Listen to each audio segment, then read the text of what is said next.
Confidence is knowing that you can rely on yourself. Can you trust yourself that even if you screw it up the first time, even if you screw it up the 50th time, that you will get back up and you will try again, that you will learn from it? Can you be confident in yourself that no matter what happens, you will be okay? And that right there, I think, is the difference between really successful business owners who take that step to maybe let go of some of the control in their business and to start delegating, or if they decide to scale, or even the confidence to start putting out ads. That's a step. And that's true confidence. And I think so many of us just get mixed up with the definition of what confidence is. And if there's nothing else that has shifted my mind, it's knowing that confidence is really just knowing you can rely on yourself. I don't know what's going to come up in the session.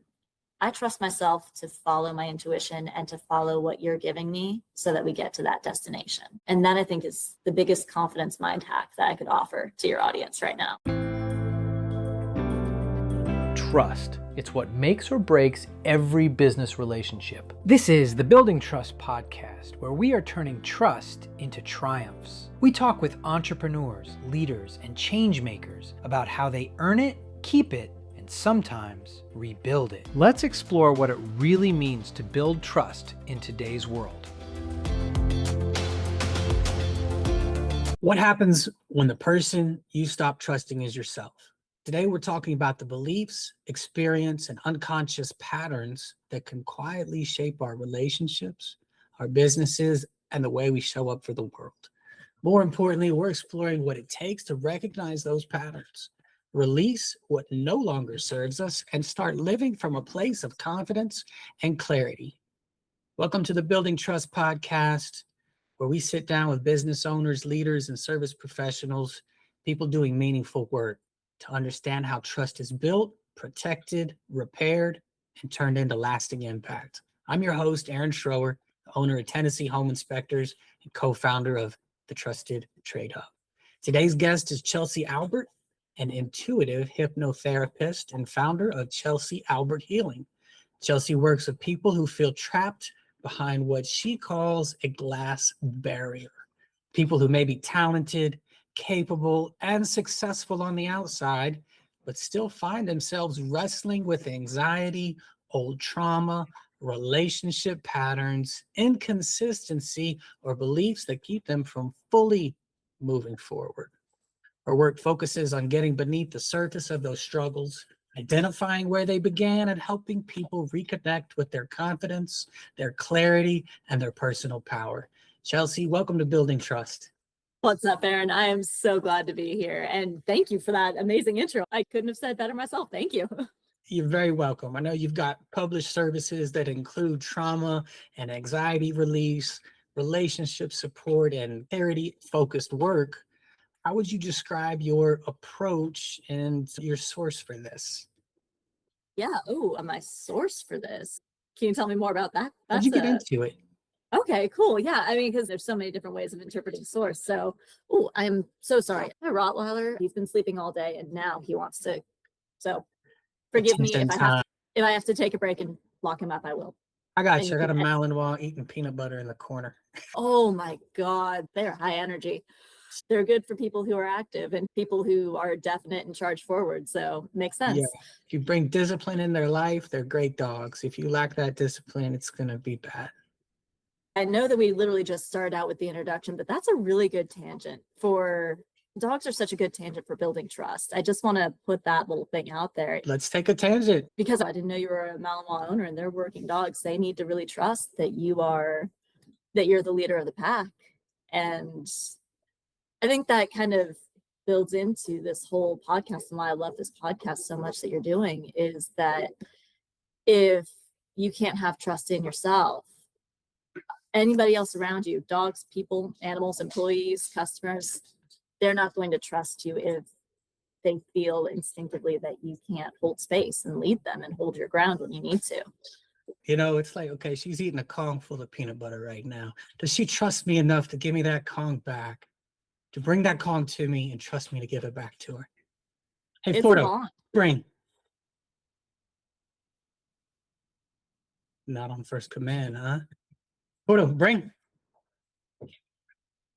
Wait. Here we go. We've got our cone. So I did have to tell her twice, and so be it. Yeah, take it. Oh, Oh, sweet baby. good Oh my girl. goodness. Go back to your place. Yeah, good girls. But no, it is because we're on it. We're on the dog tangent. Building trust with dogs. When you got a dog like that, it is okay. I trust you to mean what you say, and I trust you to treat me fairly. And that's it for me, right? Like those two things. If more dog owners could do that and realize they are the leader, like you said, they got a pack and a pack style and a mentality. If they can trust you to make good choices and treat them fairly and mean what you say, you got it licked. That's all it takes. Yeah, and it's really, I think it's a great practice. He's actually my boyfriend's Rottweiler, and this is my first Rottweiler experience. I've always had other kinds of dogs, but never Rotties. And it's really when you have a dog that knows it has a duty, it's even more important to build that trust with them. They want to serve, they want to do right by their family, but they need that leadership and they need that direction. And it's been a wild experience with him, but I don't think I can ever say I've loved a dog more. He's such a good boy. It's awesome. Intimidating dogs. They're impressive. Yeah, we are introducing him to the cats right now. So that's been a whole other journey because he wants his pack together. He wants to make sure. And then you've got these other two little furry things just running around. So we were talking about hypnosis. Yeah, absolutely. So how do you get into this space? First of all, let's start with that. The short story long is that I have always been fascinated by people, and I didn't actually realize this until a memory surfaced way later on. I was, I think, maybe 6 years old, and I tried to hypnotize my dad with a spoon at the dinner table. I've always been kind of fascinated with the idea of hypnosis and all of the ways that film and TV portrays it. Flash forward years later, I was in a narcissistic marriage. In those kind of toxic situations, there was a lot of mental manipulation. There was a lot of breaking down of who I was over a series of 8 years. And when I got out of that marriage, I had all of these thoughts that I knew weren't true and I knew they weren't even mine, but I couldn't stop thinking them. And I got the nudge to look up Nashville hypnosis. And I called the guy who later became my mentor and I said, "Can you dehypnotize me?" And Aaron, I had one session with him and one follow-up, and I never thought the same way again. I started a business. Actually, no, my existing business picked up. And I met a man who I've been dating now for 6.5 years, and it's been the healthiest relationship I've ever had. And I thought, oh my God, I have to learn this. I've always been fascinated with how to get people results quicker and quicker and quicker. There's a lot of modalities for healing, a lot of modalities for mindset shifts that just kind of circle around the drain a little bit. And they just kind of circle around the issue. And getting to the unconscious root of things was like a light bulb turning on for me. And I just realized, this is super, super powerful. I need to figure out how to do this and how to do this for other people.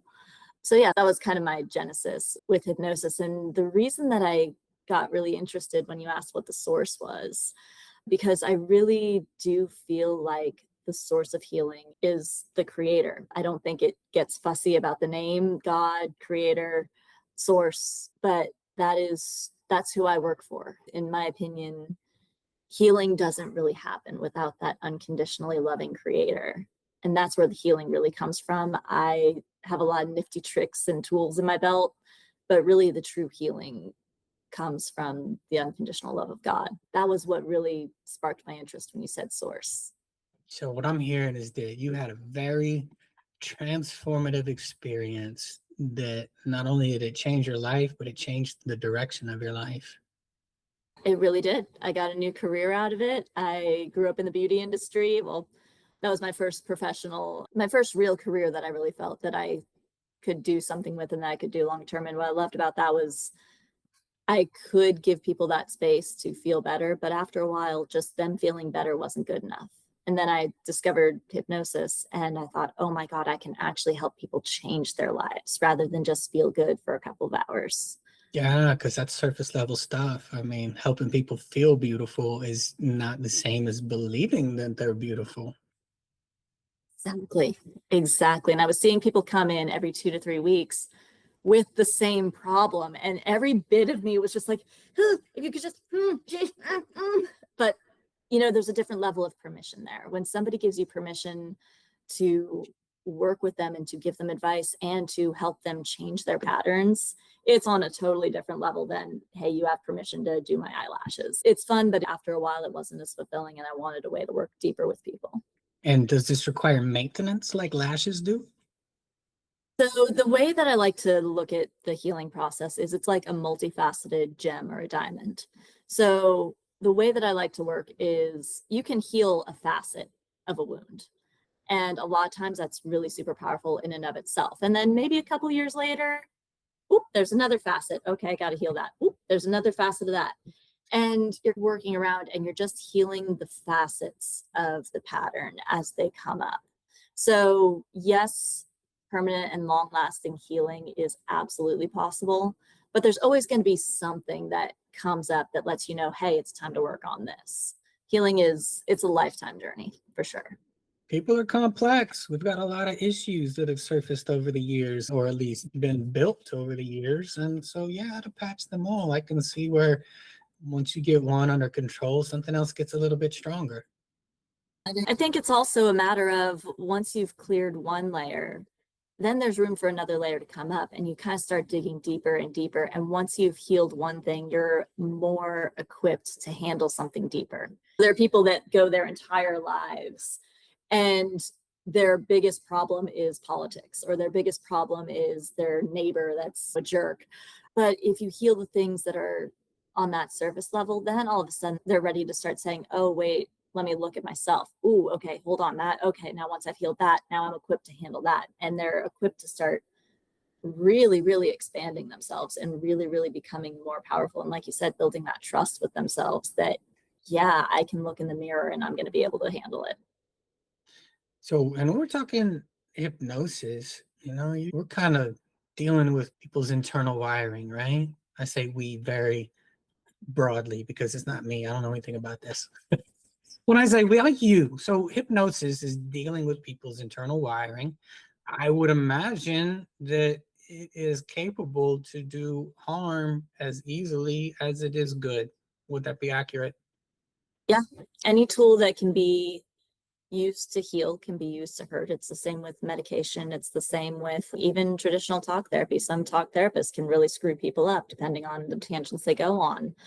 So I'll actually start by giving you the working definition of hypnosis, because I think a lot of people, when they meet me, I get a very divided reaction. Either, oh my gosh, that's interesting, or, oh God, you're not hypnotizing me now. Are you sure not looking in your eyes? Wait, I get people kind of get squeamish around me sometimes, and it's so fun because I love creating that reaction in people. I love to do things boldly, and saying you're a hypnotist gets a very, very powerful reaction out of people one way or the other.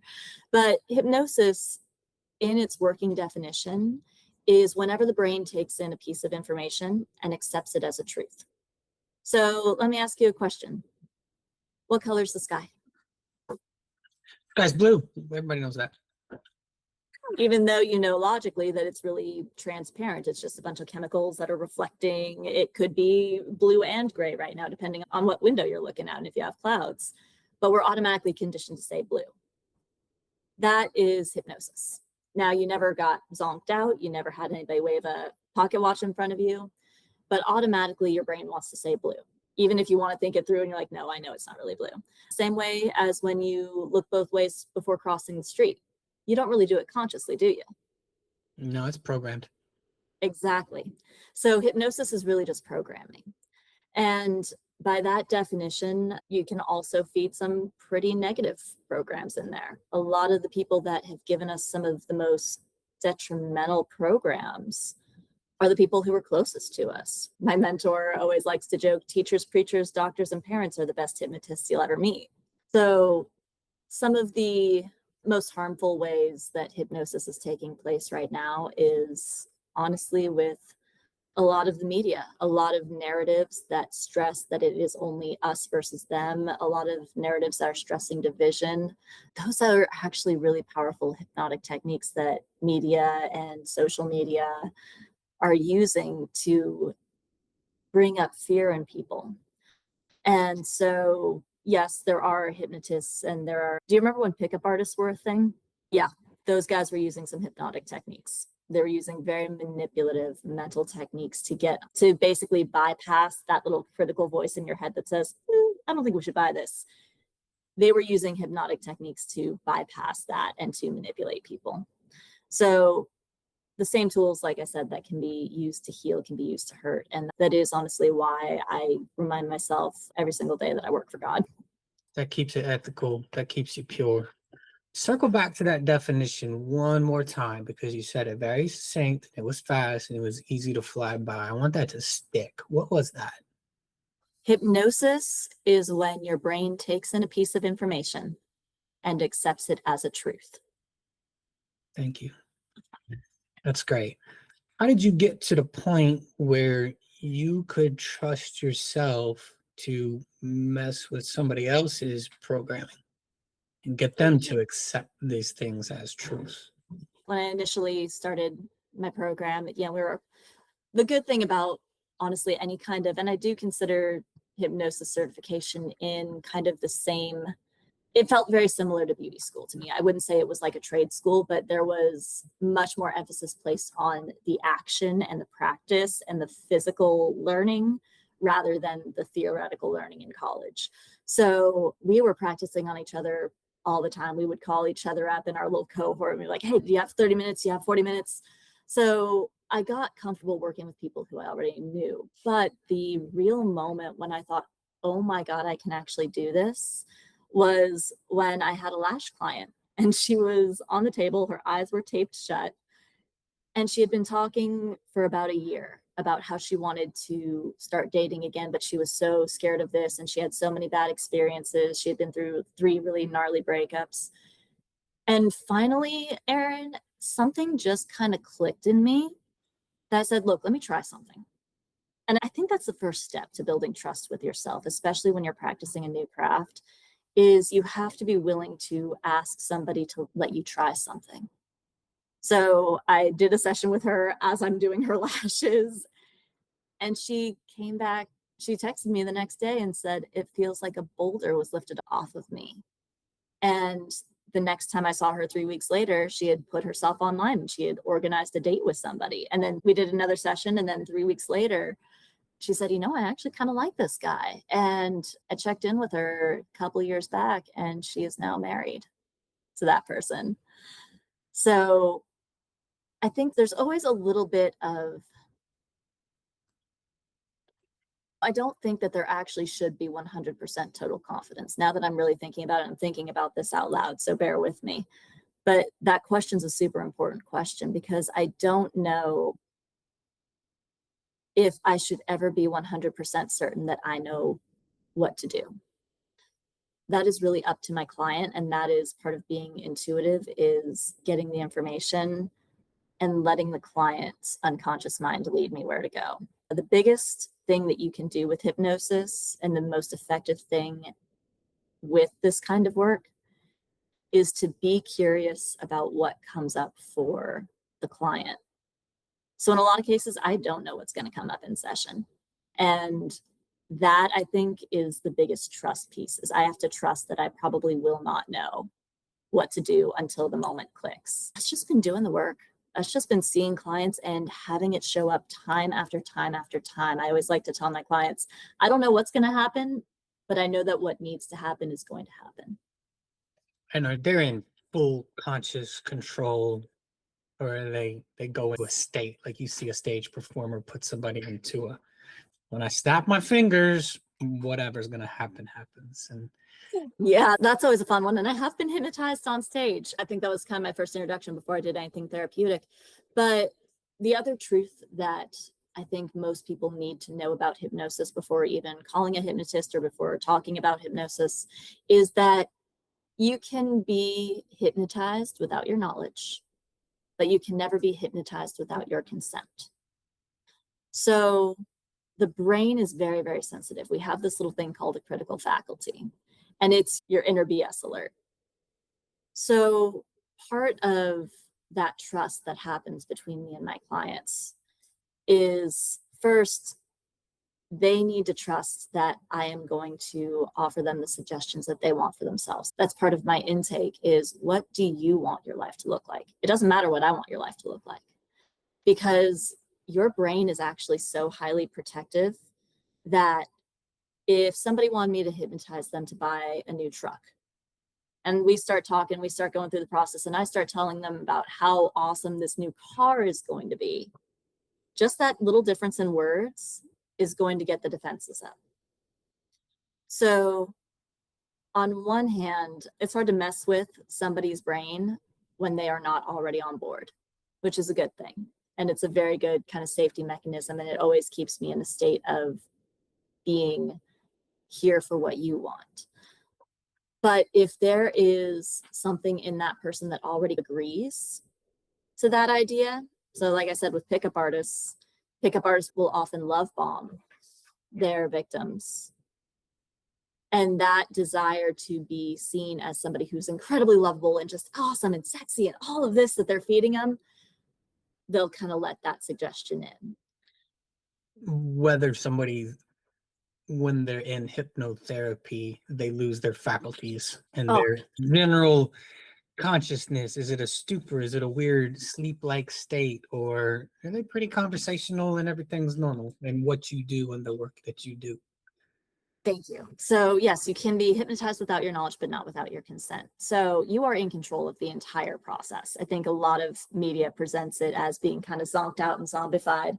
I've never turned anyone into a chicken in my life, but you never lose full control. If you think of the way that trance feels for most people, have you ever been driving and you're having a conversation with someone in your head, or maybe you're preparing for your day and you're okay, I'm going to do this, I'm going to do this. Okay, then I'm going to do this. And all of a sudden you get to your destination and you don't really remember the drive.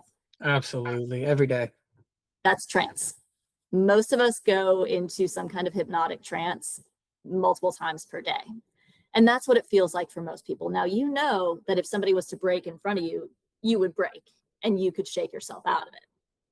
But for right now, you are just so focused on that internal world that the rest of the external world doesn't matter. That's what hypnosis and that's what a hypnotic trance feels like for most people. For driving, gosh, I've been doing it for so long. Like, I don't have to think about driving. And Yeah. even in work, if I'm doing a home inspection, like, man, I've inspected so many houses. I can listen to a book and still inspect the house. I can talk on the phone and inspect the house. I can let my mind wander into that state and still do the thing. So people, like you said, this is the thing that happens to everybody throughout their day multiple times. And they're going into this place. And that's the area you would say that you operate inside. Yeah, because that is when you're in that state, your brain is open to suggestion. Mm. So that's the kind of playground. And again, hypnosis is a actual consciousness state. Everybody has that state of hypnosis built in and that state of trance built in. It's just a matter of, what does my client want? Do they actually desire to have this thought reprogrammed? Do they desire to have this belief reprogrammed? Some people, it's so interesting. They'll call and we'll do the consultation. And I've gotten pretty good at recognizing it now, but early on, I would take clients that didn't actually want to heal. They didn't actually want to change that main program. And so the session wasn't effective. Interesting. So they're going through the motions. A part of them wants to, but something's not ready to let go. And usually that's because that program was really serving them in some way. It was protecting them. It was giving them some kind of side benefit. Yeah, that self-defense. Yeah. And that's, we all have them. We all have them. And that's why healing is a lifelong process, is because sometimes you can heal one thing, but you're not ready to let the other thing go. And then a couple of years later, bam, I'm done with it. And the healing process continues. Sure. And that's like addicts. A lot of addicts use to protect themselves from killing themselves, for example. So it served a purpose for a while, but then it becomes problematic and destroys lives. And it's not until they're ready. So I see a parallel there. And that could be somebody, they might have been a functional addict for years, right? And things are going off the rails. And only when they're ready will things change. And I've supplementally worked with addicts who are already doing various treatments, who were already supervised. I've worked with people with food addiction, with love addiction. The addiction is really covering up the pain that they don't feel that they can really look at yet. I think it's also part of healing really is building up self-trust, because all of a sudden it's like jumping off higher and higher levels. I don't think I can do this. I don't think, oh, I can do this. Oh, okay, well, now I can do this. Okay, well, now I can look at this. And it's really, really cool to see somebody let go of something that had a grip on them for so long. Hmm. The conversation I just had with Wayne McMillan on a previous interview, he touched on, there's some overlap in your interviews actually. He talked about people being able to, before other people can trust them, they got to learn to build trust in themselves. We talked about what that looks like and how people get there. And so for you, and you want to help people into new areas of their lives, into places that were uncomfortable, places that they're avoiding, places that they're trying to rebuild trust in themselves on. What facets can you touch on with these people?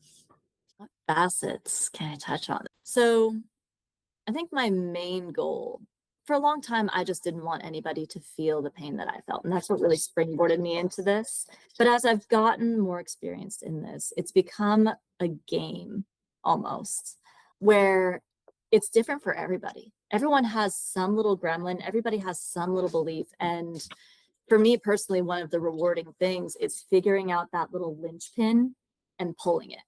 And it just undoes everything. So that's the rewarding part. But the actual facets, a lot of times I see people with the belief of either I'm not enough or I'm too much. And those are just flip sides of the coin. The deservingness of love really messes with a lot of people. And you'd be really surprised how many business professionals have had this belief, I don't deserve love.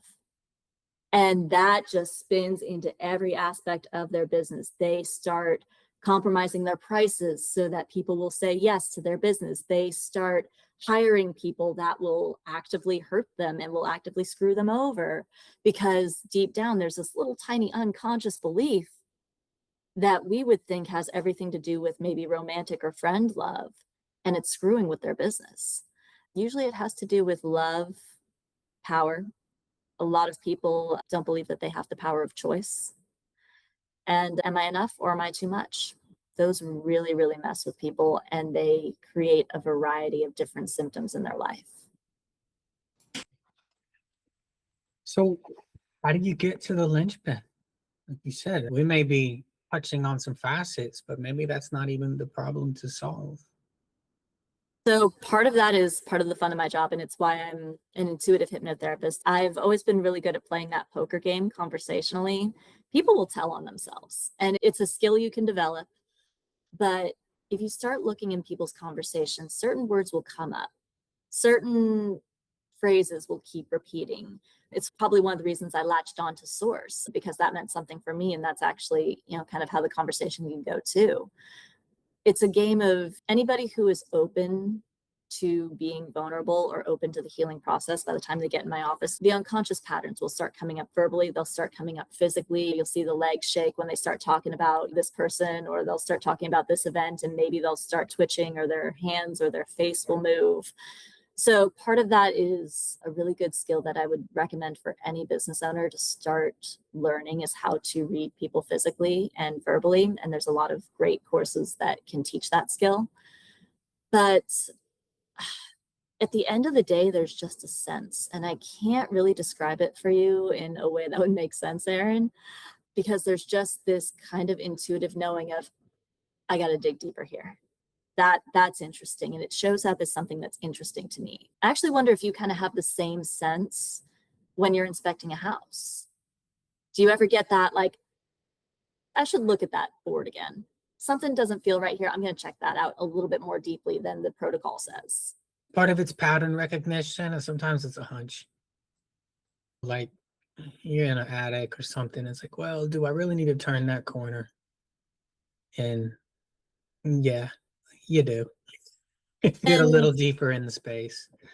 Pattern recognition is really big, and that comes. So some of it's intuitive. Some people have that natural innate ability and they're naturally good at things. And it's maybe a curiosity or just a skill that sets with their personality or their experiences that brought them to that place, right?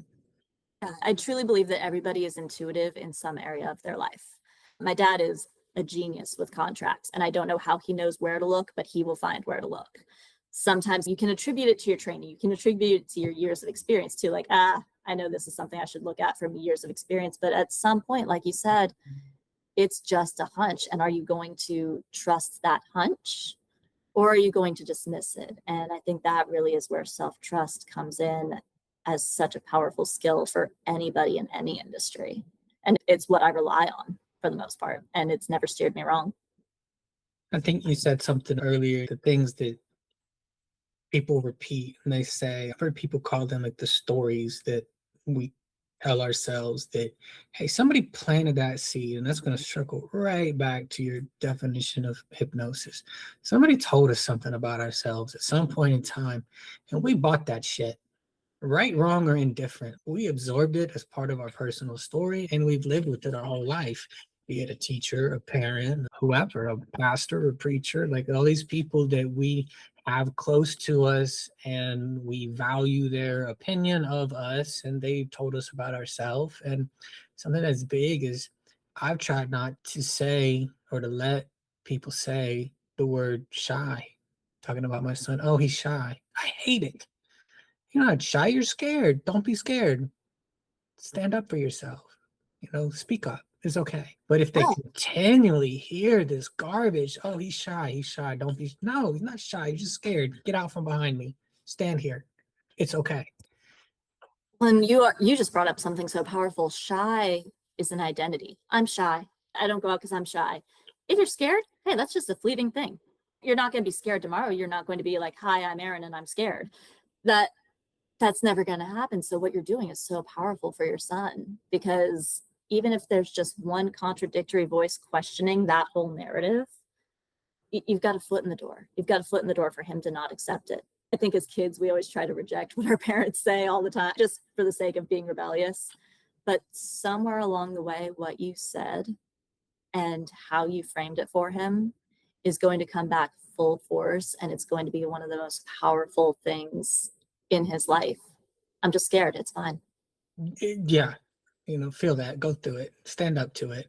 Naturally introverted. I force myself to extrovert. So I will get up in front of a group and I'll give a presentation and I'll talk. But like, I can't do that 3, 4, 5 times back to back. I got to crash. I get like, there's this big drain afterwards. And I think a natural extrovert, they get more and more. They go to one place and then the next. And I'm like, whoa, bro, give me a break. I need to internalize and process. It's part of my experience. But I have the courage to do it, right? I'm going to force myself to do it. So there is some inclination where we are. And then that thing about shy is like, it's so popular. Everybody says it. And we can frame that if we're going to talk to our kids about it and we want to acknowledge it, we could say, don't act shy. And you're acting shy. It's not giving them that identity, like you said. Yeah, words have so much power, and it's really interesting tangent on the introvert thing, because it's something that I've really been coming across a lot of now. I wonder if a different way to look at whether you're an introvert or an extrovert isn't so much to be an introvert means that you recharge on your own, and to be an extrovert means you recharge around people. I need people. If I'm away from people too long, I start getting edgy, I start getting depressed. So maybe a good way of looking at it is, what do you really crave when you're overloaded? When you're overloaded, do you crave being around people? Or when you're overloaded, do you crave being in your own space? I think we've kind of put the term introverted into shy. And I think there's the narrative of, oh, it's too people-y out there, that is actually conditioning people to dislike other humans. And I think that's a narrative that needs to be stopped. Is, I'm an introvert, it's cool to not like people. That's so not what an introvert is. No, it's not that I don't like people. I love people. I really do. Yes, and I like being around a certain amount of people is more comfortable than others. But like you said, it's that processing. How do we rebuild? And for me, no, it's personal. I got to do that internally. And Erin, it's what makes you such a powerful guy, and it's what makes the connections that you have so powerful, is because you genuinely, I mean, since the first moment I met you, you care about people. And that's what makes people who even prefer to just not talk to all of the people in the room, but maybe just a few really good people, those conversations you have mean something. Those conversations you have deeply connect. And that's the power of an introvert. That's the superpower of an introvert, is when you care about people, you're one of the most magnetic people in the room because the people actually stick.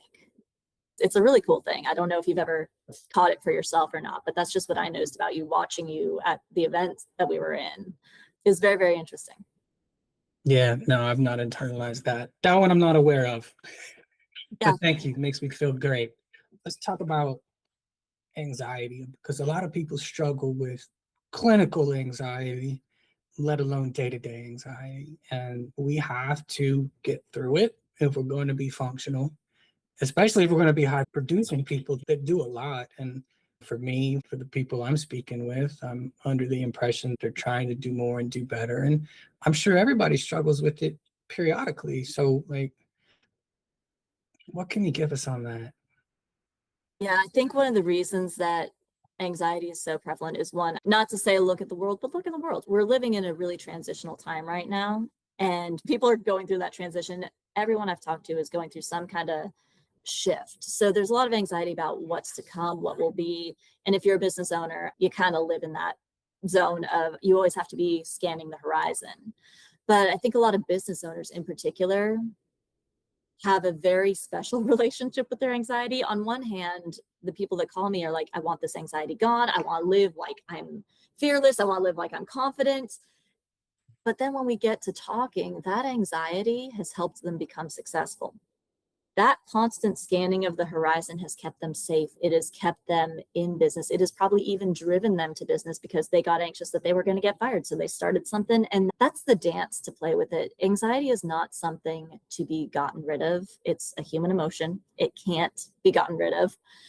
But anxiety gives us a couple of good messages. Anxiety tells us either A, we're projecting our past onto our future, or we're projecting an unknown future onto our lives. And we're just saying, what if, what if, what if? And that anxiety is trying to remind us to come back to the present and focus on the now.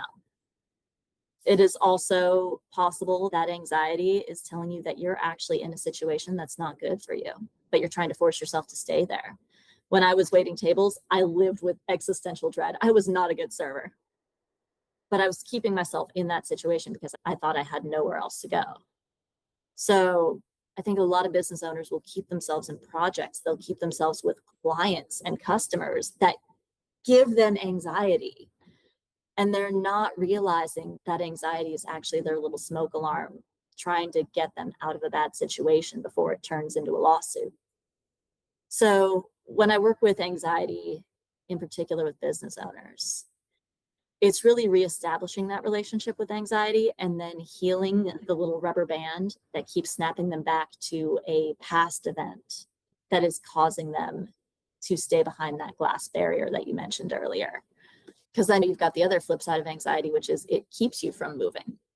And that's the kind of anxiety that I really do think needs to be healed first and foremost. After that, it's a matter of, okay, is this anxiety actually trying to help me? If so, can I put it in the passenger seat while I drive so that it's not steering?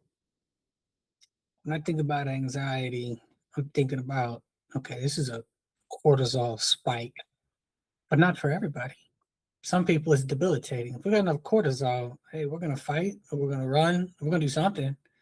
So I realize it can have different effects on different people. And then, so like you say, for some of us, it's going to force us to perform and excel in ways that are abnormal. They're superhuman. It's like nobody should be able to make that much money and do that many great, amazing things. There's not enough time in a day, but people do it. Are you going to enjoy it when you get it, though? Well, that's a good That's the real question, question. right? Anxiety and anger. Anger is another good fuel, but it's really short-lived. You can only drive with it for so long until you have to start getting pulled by something deeper than just running. Yeah, and cortisol is, they say, it's not good for you long term for health reasons. But I know Grant Cardone is a really amazing coach and personality. Some of his earlier stuff, he would talk about the power of staying broke. You don't want to keep too much cash. It makes you lazy. When money comes in, you got to spend it. You got to spend it. You got to get rid of it. There should be a study done on Grant Cardone. I know he's created a lot of success in his life. I know he's helped many others achieve success, so I can't knock the guy. But I do find it really, really interesting, just even in those couple of little stories that you tell, you got to stay broke. Well, if that belief is in your programming, you will always find a way to stay broke. And if you don't process it like he does, he lives on the roller coaster. And hey, if you're a roller coaster person, good on you. I don't prefer to live on a roller coaster. I like the belief. My mom instilled a belief in me that I'm always thankful for, which is you'll always be able to make a buck.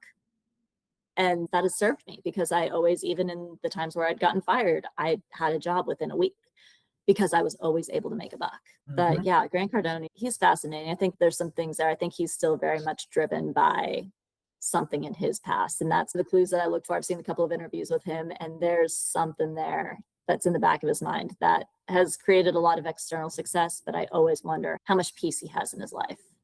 I don't know. Yeah, brilliant dude, but yeah, I think there's a lot to aim pretty. I think open so you can stop and go up and whatnot. But yeah, cortisol doesn't typically run to this month longevity and livelihood in the old age. With cortisol and anxiety can be detrimental. So let's see. Let's talk about reconciliation and forgiveness. How much of that do we have to do to be able to heal? I don't like to count on reconciliation. That involves another person. If reconciliation happens, it's great, but I think a lot of people look to reconciliation for closure, and forgiveness is just letting go of the emotions attached to it. And it's letting go of the hurt, it's letting go of the pain, it's letting go of the anger. But when I work with my clients, I work very much one-on-one. I've done a couple of duo sessions, just depending on situationally. But really, the beautiful part about forgiveness is it can be done without the other person. I think a lot of the pain that we carry, a lot of the suffering that we carry is we're waiting on this other person to give us closure, to give us an explanation, to tell us why they did what they did. And we can't always guarantee that. People are people. Just because you've started healing, people around you do start healing. You start noticing that different people start coming around you. But the person in your life that hurt you may never actually see what they did was wrong. And they may never actually see the hurt that they caused. So when I work with people on forgiveness, you don't necessarily have to forgive to heal right away. Most people end up forgiving as a result of their healing. It's a very interesting, it's kind of like a little infinity loop, which one leads to the other. For some people, forgiveness is very healing, and that act of forgiveness is the thing that heals. For other people, they do have to go through a certain amount of healing to be able to get some distance from the situation to say, okay, this no longer triggers me. I can let this go. So that one's really a really individual thing. Some people do actually need to finally forgive to just click that final linchpin into place. But there's also other people who do need a little bit more healing just to even get to the point where they can release it. And I don't think there's a wrong way either way. It's just a matter of how do you get to that point? How do we get to the point of peace? That's the ultimate question, is how do we get to the point of being at peace with ourselves, with the world around us, with people, with our business, with our clients? And peace doesn't mean you stop progressing. It just means that you can now look at everything from a neutral place and really focus on what matters to you. So why do some people choose to carry a chip on their shoulder about something that somebody else did that may or may not concern them, carry this thing that causes them anxiety and angst and vitriol and bitterness, when they can allow themselves to forgive? It is not for the other person. They're not hurting the other person by feeling a way, yet they carry this thing around with them for years and years and years. How does it serve them? Oh man, people are such funny creatures. And the book that changed my life on this was Carolyn Myss, Why People Don't Heal and How They Can. And for the most part, when people choose to carry that chip on their shoulder, or when they keep going to see therapists and healers and They say they want to let go, but they're just not letting it go. Usually the benefit there is that chip on their shoulder has become one of two things. It's become their source of power, or it's become their source of, the word victimhood comes to mind, but that's not how they see it. But it's that source of that thing that will get people to care about them. It's become their source of love. So if you take a person who has been jilted in a bad relationship, if somebody cheated on them, and if they're just holding on to that partner that cheated on them, guess what? You have a sob story for the rest of your life if you want. If you meet enough people and you tell that story enough time, enough people will say, oh my gosh, how horrible for you. I'm so sorry. Is there anything I can do to be there for you? Some people will even try to prove that they can be there for you enough. And that's where you get narcissistic manipulation going on, is when people start trying to prove to you how lovable you are. Other times it's become a source of power. There's a story in that book about a person who had an illness. And the words that she said to Carolyn were, well, I have this illness, and if my friends don't drop what they're doing to come help me, they're not really my friend. Can you imagine being able to say that to somebody legitimately? If I said that to you right now, like, Aaron, sorry, if you don't drop everything you're doing and help me out, I'd be a jerk. You would hate me. But if I had an illness or a real trauma that I kept carrying, if I said, hey, look, I'm brokenhearted, I need you to drop everything and help me, you'd be a lot more willing to help me if I was brokenhearted than if I was just doing normal, right? A lot of people don't realize how powerful it is to heal. There is a little bit of risk in healing. There's a little bit of risk in saying, I'm going to let this go, because then you don't have anything to be a victim about. That means that you control your destiny. Anything that has happened, you have the power to move forward from. And some people really believe they need that thing that keeps that source of love coming in no matter what. But it doesn't work that way. The moment you heal is the moment that all of a sudden your life opens up. People love you because they just love you. There's no manipulation. They don't have to love you. They just do. People come and help your business. People will work with you because they sense your own empowerment. It's a very risky thing to become empowered. But in my opinion, it's the only choice you've got if you want to be successful. So let's talk about the glass barrier a bit. You help people who feel trapped. And that can come in many different ways, whether it's procrastination, they don't start things or they don't finish things, perfectionism, some fear of visibility and consistent follow through, maybe abdicating their personal responsibilities upon someone else. And I've been guilty of all these things to an extent at some period of time, right? We're all on a scale. It's not like nobody ever didn't procrastinate. Everybody procrastinates at some point about something for many different reasons. Sometimes I procrastinate because that's boring and I don't want to do it. And sometimes I procrastinate because it's fun to do something at the last minute. I get a thrill out of it. It's exciting. Sometimes I procrastinate because I don't feel like I'm capable of doing this. I could probably come up with a couple more reasons why I might procrastinate.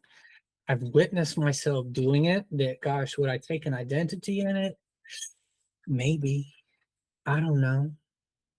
I think that's the big question is it a thing? Is it a habit? Is it a fleeting thing? Or is it an identity? If it's an identity, it's the hardest thing to shift. If you were to say, I'm Erin and I'm a procrastinator, that would be much, much harder than the way you're speaking right now of saying, yeah, I've been guilty of procrastination. That's a much easier thing to shift. So if somebody's coming to you for help, like, how do we decide which of these facets, or do we look for the linchpin that fixes all of it at once? Usually the linchpin is a belief. So that's the ultimate. What you're discussing is symptoms and its habits. And procrastination, you're right. Sometimes there's a moment of hyperfocus that comes with procrastination, and and all of a sudden it's, there's a little bit of an endorphin thing in there. Sometimes as far as that glass barrier goes in general, the glass barrier is really just a symptom. It's just letting you know, hey, now there's something that needs to be addressed.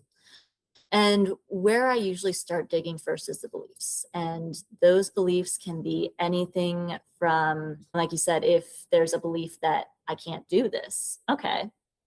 How do you know? How do you know that you can't do this? Unless you have really bitten off more than you can chew, which if you've been in your industry as long as you have, I guarantee you're probably not, because you know when it's swinging too far for the fences and you know when you just can't deliver that result. And that's part of the building the trust thing. You just don't promise what you can't deliver. And that comes with knowing yourself. But when I start digging for that linchpin, it's hidden in some deep belief. And sometimes those beliefs aren't even consciously passed down to us. And this is where I'm going to get a little kooky on you. So to your audience, welcome, or I apologize, either way. But there was actually an experiment done on rats where there was a set of male rats that were exposed to the scent of cherry blossom. And when they got exposed to that scent of cherry blossom, they were zapped. Of course, they got anxious around the scent of cherry blossom. It's that Pavlov conditioning. Then what they did was they took the DNA from those rats and they inseminated female rats. The offspring were born. The offspring had no contact with their parents. No, the males didn't have contact with the females. The baby rats did not have contact with their fathers. And yet, when they were exposed to the scent of cherry blossom, they got anxious. So sometimes it's not even like we're talking about those beliefs. Somebody told you you were an idiot once, or somebody told you you were shy once and you bought it. Sometimes it's just even seeing somebody get a little bit edgy. Sometimes these things are carried on in our genes. So what I do typically is I'll actually muscle test, and the body will tell. It's a process of allowing the body to tell physically what beliefs are hanging out genetically, what beliefs are hanging out unconsciously. It's actually a really cool process. And that's where I start digging. And again, it goes down to that intuition of, I'm starting to see this pattern of speech come up. We keep coming back to the same thing. You keep using that word. Your eye keeps twitching here. And we go for the beliefs that are causing the pattern. And then from there, it's kind of like killing the original vampire. Once the belief is healed and shifted, all the symptoms go away. I had a client who came to me for relationship stuff, and this person was just very scared to talk to the opposite sex, and they could not find themselves approaching them. That came from a conditioning and a belief that they had that they were going to screw this up. I don't know who told them that. I don't know where it came from. It didn't really matter. But the point is, they had this deeply ingrained belief that if they actually succeeded, they were going to screw it up. I think that's a lot of self-sabotage patterns that happen. So we healed that belief around relationships. And then a week later, that person closed the biggest deal in their business of their entire history of having that business, because there was no longer that belief that they were going to screw anything up. So they could talk to that person, yes, but they could also close a business deal that was bigger than they'd ever done.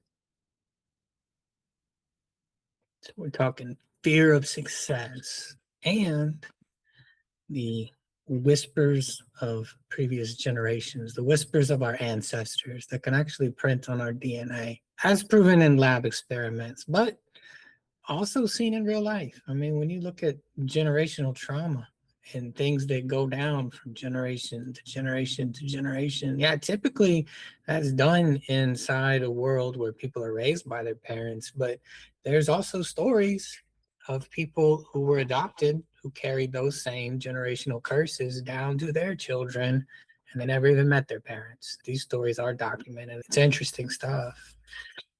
One of the other tools that I work with is energetic work. And that's especially where my faith comes in, and my connection to God is sometimes you just have to ask for the healing and witness it happen. And that's when I start noticing a lot of those generational things start healing. People are fascinating creatures, and it's so fun. It's so fun to see that little thing unlock and to see where they go with it.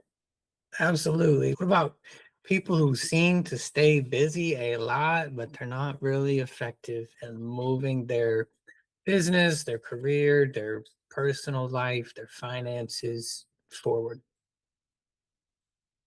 If I were to talk to that person, I'd say, what are you protecting yourself from? Are you protecting yourself from loss of control?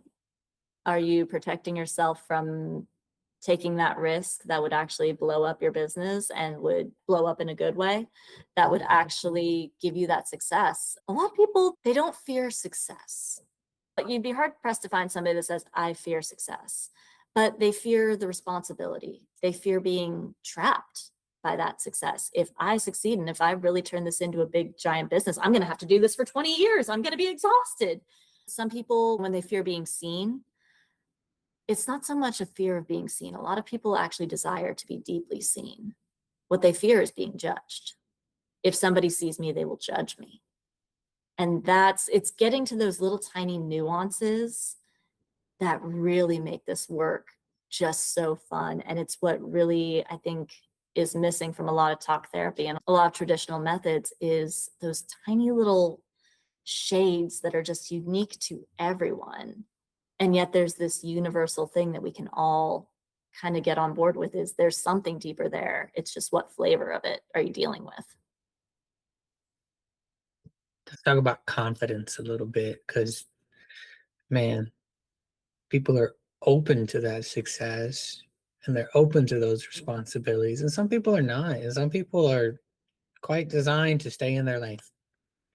They know what they're comfortable with and what gives them peace. And they don't want to strive for more and better and more responsibility. I tell you, complex life is not an easy thing to maintain. It's a lot of work and there's a lot of unrest and there's a lot of dissatisfaction in that life. Some people crave status quo and stability, and that's okay. Not everybody wants to excel to whatever level that others aspire to, right? Some people want a business that is a lifestyle business, as my friend Matt Schroer taught me.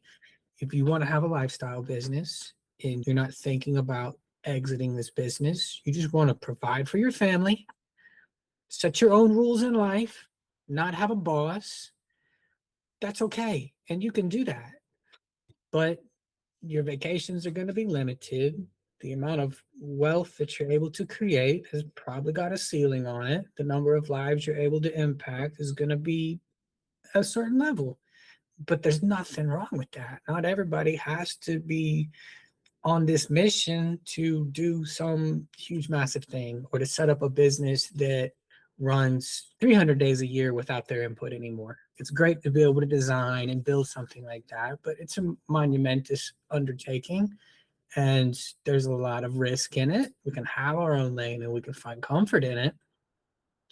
But with that confidence, circling it back around, let's talk about the confidence for people to be willing to see this other goal and this other way of life and to want more, whether it is going for that type of unicorn business where they can make a massive exit or set up finance, which you would call mailbox money, or expendable wealth when they got a surplus, or even if it's to quit their job and have the confidence to take that level of, hey, I'm going to start my own business and have that lifestyle business.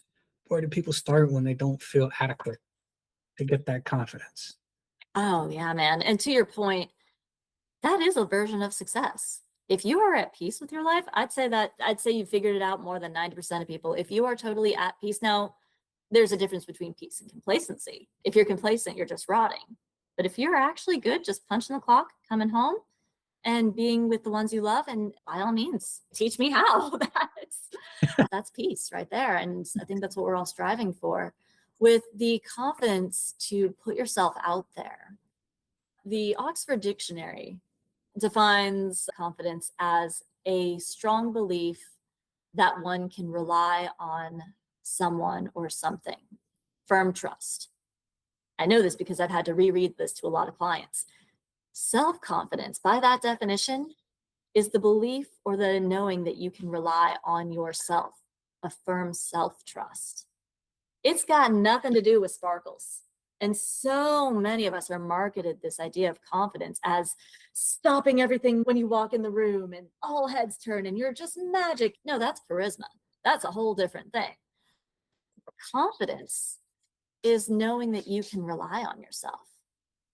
Can you trust yourself that even if you screw it up the first time, even if you screw it up the 50th time, that you will get back up and you will try again, that you will learn from it? Can you be confident in yourself that no matter what happens, you will be okay? And that right there, I think, is the difference between really successful business owners who take that step to maybe let go of some of the control in their business and to start delegating, or if they decide to scale, or even the confidence to start putting out ads. That's a step. And that's true confidence. And I think so many of us just get mixed up with the definition of what confidence is. And if there's nothing else that has shifted my mind, it's knowing that confidence is really just knowing you can rely on yourself. And if you can project that to your clients, if you can communicate that to your clients that, hey, look, I trust myself in this.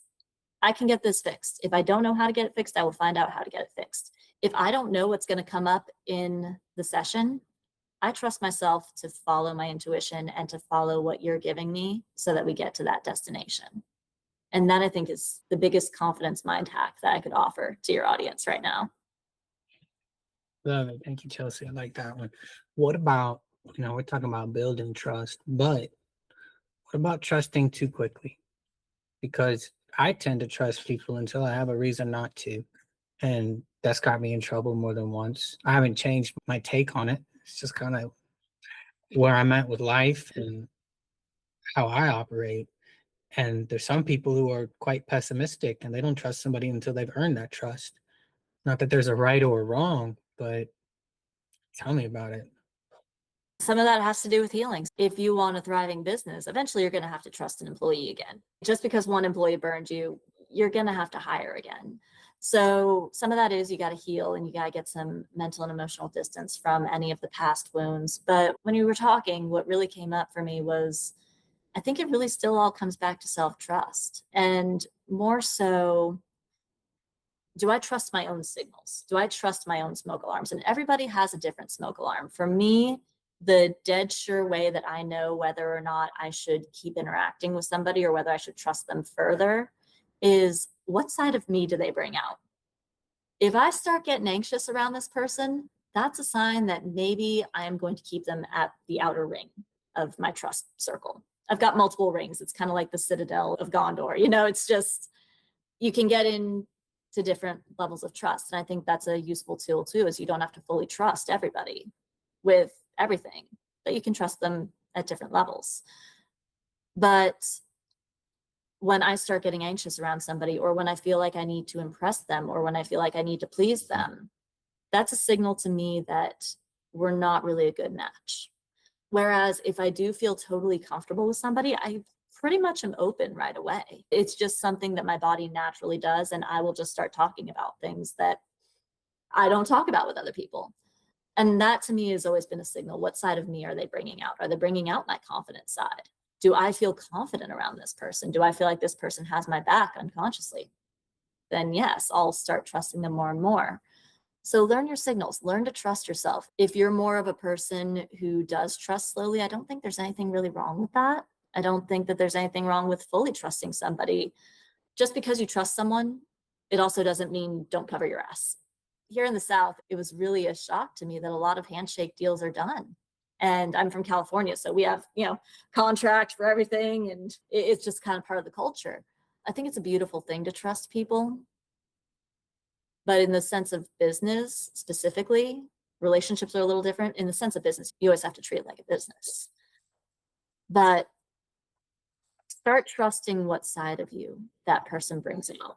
Start trusting your own smoke alarms. If you start getting maybe a gut feeling around somebody, listen to that. The worst that's ever going to happen is maybe you've missed out on one contact, but there will always be somebody who is an even more beneficial contact. I think sometimes early on, we can trust people a little bit too quickly because we're acting out of a wounded place.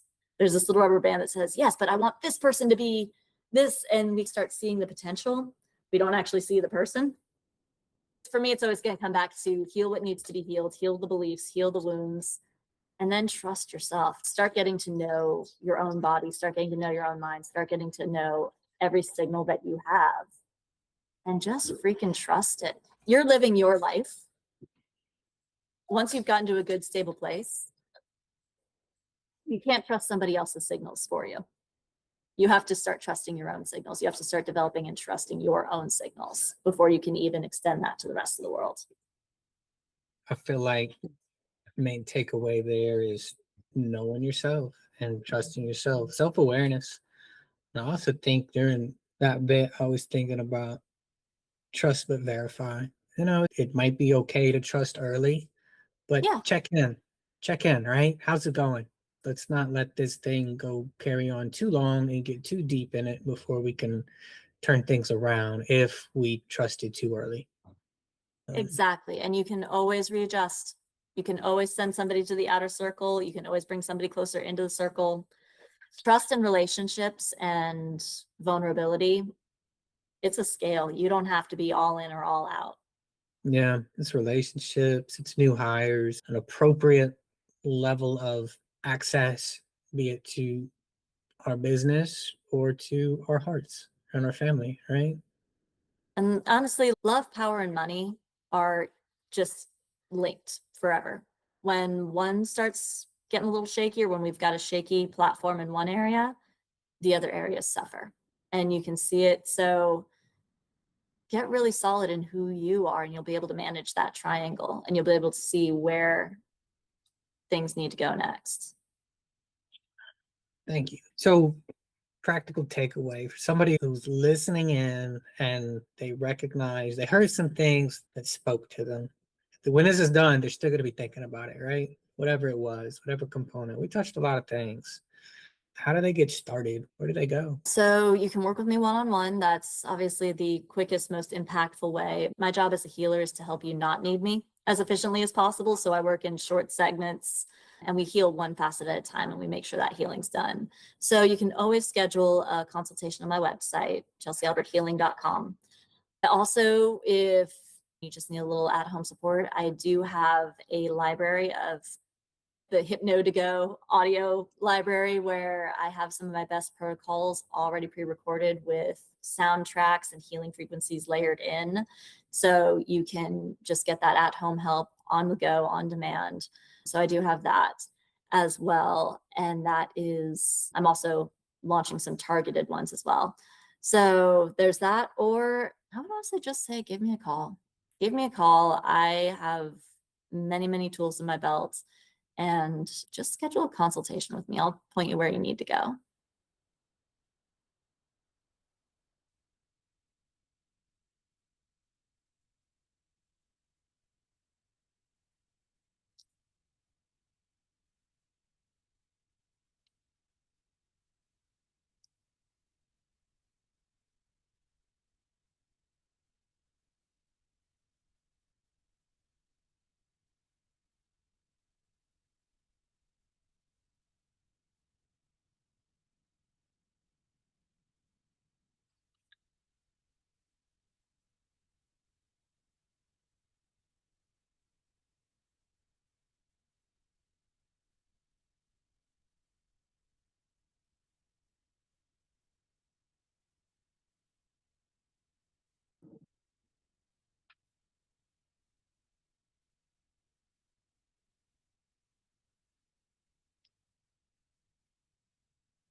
Let me again, just Chelsey, I want to say thank you for being willing to bring this very practical and deeply personal conversation into the podcast today. For the people who are listening, if Chelsey shared something that resonated with you, you can learn more about her work at ChelseyAlbertHealing.com. Reach out to her. She'll be happy to point you in the right direction or work with you. If the conversation helps you think differently about trust and healing and leadership, or the patterns that shape your life, please share it with somebody who might need to hear it too. I know as humans, we love to deflect, and we listen to this and we think about somebody else who probably needs it. So please share it with that person if you think they would benefit from this conversation. My name's Aaron. Thank you for listening to the Building Trust podcast. We hope you'll tune in and subscribe and listen again. Chelsey, thank you so much for being here and having this conversation today. Aaron, this was such a joy. It's always so fun to chat with you. And I am super excited for everything that you're building and for everything that your listeners are building. It's going to be good stuff. Thank you so much. We'll see you soon. Have a great day. Take care. Bye. Bye-bye.